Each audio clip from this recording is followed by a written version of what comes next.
సాధారణంగా కాదు, అందరికీ మ్యాక్సిమం ఈ సైడ్న పెయిన్ వస్తూ ఉంటుంది. ఇలాగా ఈ సైడ్ తిప్పితే ఇది మొత్తం పెయిన్ వచ్చేస్తుంది, ఈ సైడ్ మళ్ళీ ఫ్రీగా తిరిగిపోద్ది, మళ్ళీ ఇటు తిప్పేటప్పటికి ఇక్కడ పెయిన్ వచ్చేస్తుంది, మొత్తం తిప్పలేము అనమాట.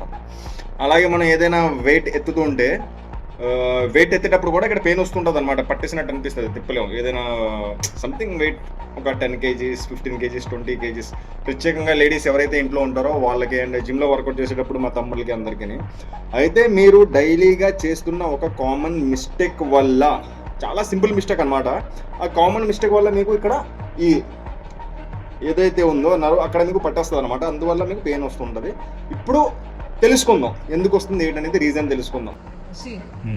జిమ్ లో వార్మప్ చేసిన ఏదైనా వర్కౌట్ ఇలాంటి షోల్డర్ ఎక్సర్సైజ్ సంబంధించి ఏం చేసినా ఇక్కడ పెట్టేస్తుంది. ఇక్కడే కాదు, నేను ఇంట్లో ఏమైనా వర్క్ చేస్తానా, ఏమైనా లిఫ్ట్ చేసినప్పుడు హెవీ చిన్న హెవీ కుక్కర్ కానీ వాటర్ క్యాన్ కానీ చిన్న లిఫ్ట్ చేసినా నాకు ఇక్కడ పెయిన్ లాగా వచ్చేస్తుంది, అంటే పట్టేస్తుంది. అంటే ఓన్లీ నీకు ఇక్కడే నా పెయిన్ లేదంటే ఒకసారి ఇలా నాకుంటుంది. Okay fine. ఒకసారి నీ ఫోన్ అలా యూస్ చేస్తావు నువ్వు, హోల్డ్.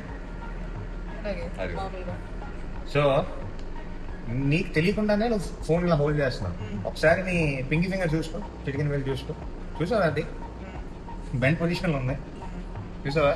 ఇంకా ఈ పక్క వెళ్ళి చూడు, ఈ స్ట్రైట్ ఉంది కదా.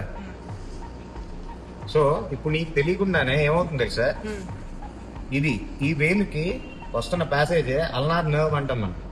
సో ఈ నర్వ్ డైరెక్ట్ గా మన సర్వైకల్ కి వెళ్ళి ఇన్సెట్ అవుతుంది. సో ఆల్రెడీ మీరు ఈ ఫార్వర్డ్ నెక్ పోస్చర్ లో ఉంటారు, ఈ మొబైల్ యూసేజ్ ఒకటి. సో మీకు తెలియకుండానే మీకు ఇది చాలా పెద్ద హెజార్డ్ లా తయారైంది.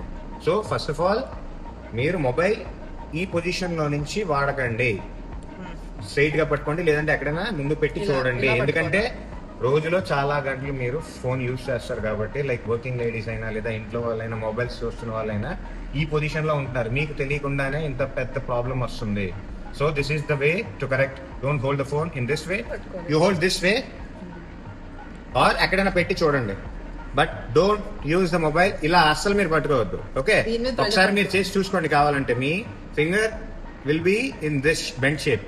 ఓకే, నెక్స్ట్ ఇంకొకటి వచ్చేసరికి మీ ఫార్వర్డ్ నెక్ పోస్చర్ గురించి నేను చెప్తాను అన్నాను కదా, అదొక రీల్లో చెప్పేది కాదు. ఎందుకంటే అదొక పెద్ద సిరీస్, లైక్ ప్రాపర్ గా చెప్పాలంటే ఒక్క 2 minutes 3 minutes సరిపోదు. సో ఒక సిరీస్ ఆఫ్ రీల్స్ మనం చేద్దాం, ఎందుకంటే that is based on breathing mechanics. మీరు ఎన్ని కండిషనింగ్ వర్క్ చేసుకున్నా, స్కాపులర్ వర్క్ చేసుకున్నా, థొరాసిక్ మొబిలిటీ చేయించినా, కండిషనింగ్ చేయించినా మీకు అది పోదు. ఎందుకంటే that is based on the rib cage mechanics. మీ రిప్ కేజ్ కంప్రెస్ అయిపోవడం వల్ల, దట్స్ వెరీ బిగ్ సబ్జెక్ట్. మీకు అది చెప్పాలంటే ఒక 4 reels పడుతుంది. బట్ ఫస్ట్ ఆఫ్ ఆల్ ఇది మీరు మార్చుకోండి, 100% మీకు లైఫ్ లో చేంజ్ వస్తుంది.